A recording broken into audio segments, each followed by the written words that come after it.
வணக்கம் மக்களே, நான் சத்யவாஷா இந்திய அரசியல் அமைப்பு ஆலோசகராக பணியேற்று வருகின்றேன். நம்மளுடைய அனைத்து மக்களின் சார்பாக இனி வரும் 5 ஆண்டை முழுமையாக குடியரசு ஆட்சி அமைக்க மக்களின் சார்பாக என்னுடைய தாழ்மையான வலியுறுத்தல், இனி வரக்கூடிய 5 ஆண்டாவது மக்கள் நிம்மதியாக அவர்களுடைய சூழ்நிலைக்கு ஏற்ப வாழட்டும். அரசினால் எந்த ஒரு நலத்திட்டத்தையுமே கொண்டு வந்து கொடுக்காத ஆட்சி அமைப்பு எங்களுக்கு எதற்கு? இன்றைக்கு ஒவ்வொரு மக்களுமே அவர்களுடைய சொந்த உழைப்பால் ஏற்படுத்துகின்ற அந்த தொழிலை வைத்து மேலை நாடுகளில் மற்றும் நம்மளுடைய உலக வங்கியிலிருந்து கடன் பெற்று ஒரு மிகப்பெரிய ஒரு அரசியல் அமைப்பு ஆதிக்கமாக அரசியல்வாதிகளாக உலா வந்து கொண்டிருக்கின்றார்கள். இனி வரும் காலங்களாவது இந்த கடந்த ஆட்சியில் இல்லாத ஒரு நல்ல ஆட்சியாக குடியரசு தலைமையில் நம்மளுடைய ஆளுநர் நம்மளுடைய தமிழ்நாட்டை பார்ப்பதற்குரிய பங்களிப்பு பரிந்துரைக்கப்பட வேண்டும்.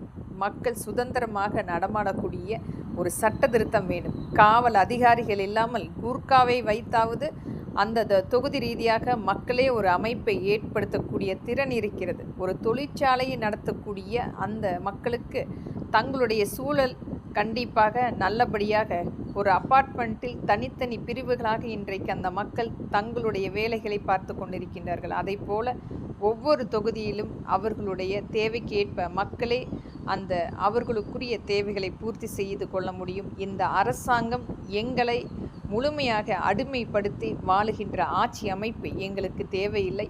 இது முழுமையாக ஒவ்வொரு இடத்திலுமே நடந்த அநீதி என்பது ஒரு கஞ்சாவும் போதைப் பொருளும், ஒவ்வொரு இடத்திலும் டாஸ்மார்க்கினுடைய ஆதிக்கம், குழந்தைகள் பெண்கள் என்று பாராமல் நடந்த வன்கொடுமைகள், சீரழிக்கப்பட்ட அந்த மாணவிகளுடைய நிலை கூட அந்த வழக்கு சரிவர பதிவு செய்யாமல் ஆளுகின்ற அரசாங்கமே இன்றைக்கு மாணவிகளை கைவிக்கின்ற ஒரு சூழலை நாம் பார்த்து கொண்டிருக்கிறோம்.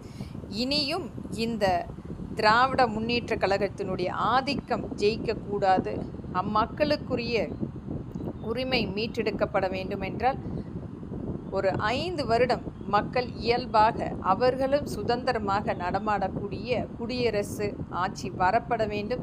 இது எங்களின் மக்களின் கோரிக்கையாக எளிய மகளாக நம்மளுடைய உச்சநீதிமன்றத்திடம் ஒரு வேண்டுகோளாக, மக்களுடைய நிலைமை என்பது வறுமை காரணமாக இன்றைக்கு மக்கள் ஒரு மிகப்பெரிய மோசமான ஒரு நிலை கட்டத்தில் இருக்கின்றார்கள். ஆனால் ஒரு தனி குடும்பம் 7 லட்சம் கோடி எடுத்து ஆக்கிரமை செய்து ஒரு பினாமி கட்சியை உருவாக்கி கொண்டிருக்கிறது. இதை அனைத்துமே கருத்தில் கொண்டு 5 வருடம் நாங்கள் நிம்மதியாக வாழ்வதற்குரிய